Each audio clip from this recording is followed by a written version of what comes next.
Good Samaritan. One day, a Jewish expert in the law who studied the Bible asked Jesus, "Teacher," he said, "what must I do to inherit eternal life?" Jesus, rather than giving answers immediately, asked him, "What is written in the law?" The expert must have known the right answer because he said, "Love the Lord your God and love your neighbor." Then Jesus replied, "You have answered correctly, and do this." But that was not the answer he expected.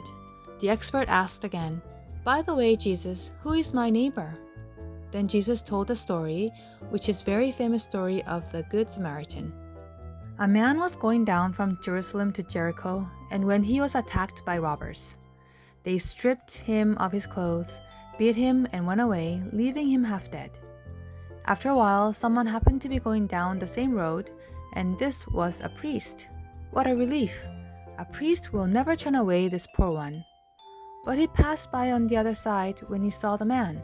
In a few hours, a Levite who works for the temple saw this man, but he also passed by on the other side. That's too bad. Who on earth can help this poor man? After a while, a Samaritan, as he traveled, came where the man was. The Samaritan people had shared same blood with the Jews, but at the time of Jesus, they were hostile towards each other. However, the Samaritan man took pity on this Jewish man. The Samaritan treated his wounds and brought him to an inn and took care of him. The next day when he was leaving, he gave the innkeeper money to look after him. After telling the story, Jesus asked the expert, "Which of these three do you think was a neighbor to the man who fell into the hands of the robbers?" The expert in the law could not answer the Samaritan, but just he said, "The one who had mercy on him." Neighbor means one who stays nearby. When someone is with me, he or she is my neighbor.